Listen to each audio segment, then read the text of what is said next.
Hello, James Corbett here, CorbettReport.com, reporting to you from the socially close streets of Western Japan. In Walden, Henry David Thoreau famously observed that there are 1,000 hacking at the branches of evil to one striking at its root. And there can be no doubt that there are many thousands that are hacking away at the branches of the evil that we see spreading out before us in the name of this pandemic panic, diligently deconstructing the dissembling discourse of the disease doomsayers. And rightfully so, I count myself amongst them. However, if all we are doing is smacking down the lies that are being spread about this pandemic as soon as they arise, then we run the risk of missing that root of the evil altogether. So allow me, if you will, to take one hefty swipe at that root with my battle axe of truth by clearly stating and rejecting the new governing principle for society that we are being asked to accept on the basis of this pandemic pandemonium. Now, this new governing principle for society, of course, is implicit. I mean, we're going to sign onto it by our silent consent, not our explicit consent, but nonetheless, it rests on a hypothetical chain of infection that can take place in the event of a spreading infectious agent. Now, keep in mind, this has nothing to do with a novel coronavirus, SARS-CoV-2. This is about a general principle. But the principle holds that if there is a spreading infectious agent of some sort that is hypothetically infecting people around the globe, and you might become infected by this agent, and you might end up passing it on to someone else, who might end up passing it on to someone else, etc., etc., and somewhere down that chain of infection, someone who is immunocompromised might end up becoming infected, and they might be part of that sliver of a fraction of a percentage point of the population who might die from the disease.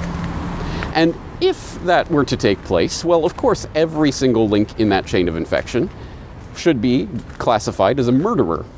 And in order to prevent such a mass murder from taking place, governments around the world are not just empowered, but actually obligated to implement a sort of de facto medical martial law by following the pronouncements of the duly unelected health authorities to do whatever they deem necessary to prevent such a hypothetical chain of infection from taking place, up to and including quarantining people within the walls of their own homes, and or entering those walls to forcibly remove people from their own homes.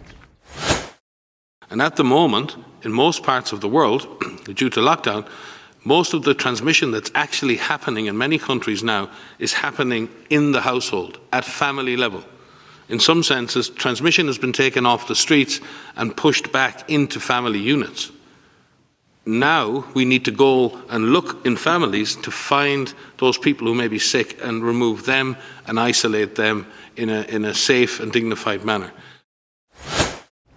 We are being asked to accept this abrogation of our most precious freedoms, including our freedom to travel, our freedom of association and assembly, our freedom from arbitrary detention within the walls of our own home, our freedom of privacy in transaction and interaction, and other hard-fought freedoms that were purchased at the price of our forefathers' blood, on the basis of a novel coronavirus that is presenting a novel existential threat to humanity that has never before existed.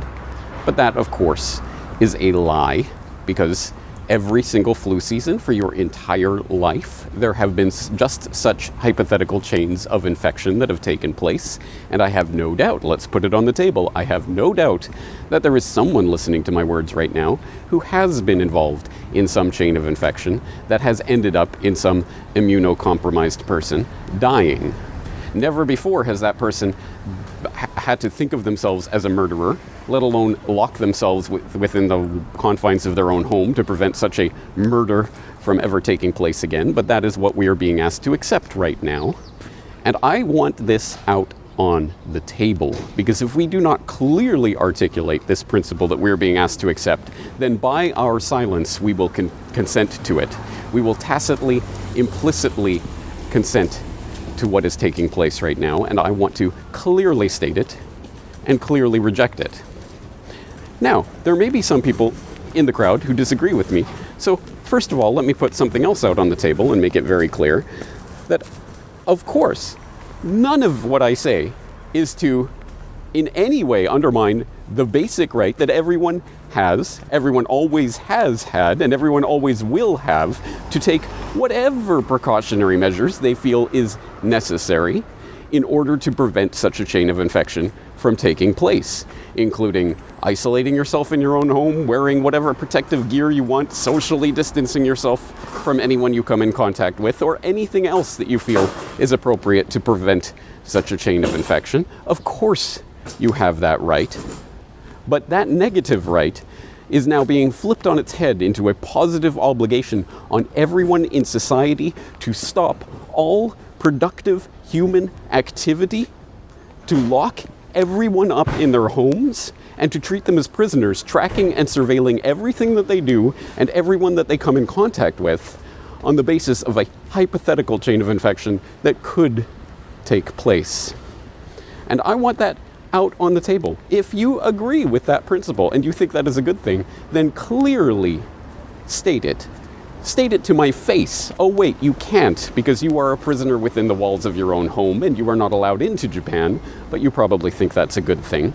But at least say it to my digital face. Clearly state that you agree with the abridgment of our most basic freedoms on the basis of this hypothetical chain of infection. And clearly state where your line in the sand is. What do you think would be going too far for the government to do on the back of such a pandemic panic?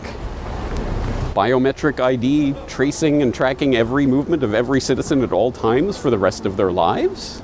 Or the ability to march into people's homes to check for potential infections and forcibly vaccinate them if need be?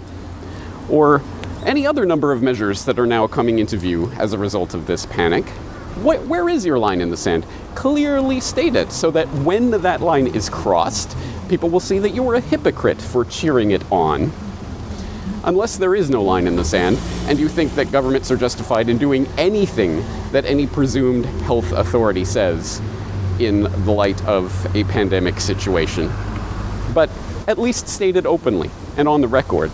Don't hide behind vague, fluffy, woolly language. Tell us what you, specifically, not the agents of the state to whom you outsource your violence, but you would do in order to prevent people from living their lives in the event of a pandemic. There's a lot to think about here, and I hope you will do so, and join me in clearly rejecting this principle that we are being asked to accept right now. And if you do so, I think we will be getting a lot closer to striking at the root of this evil. James Corbett, CorbettReport.com.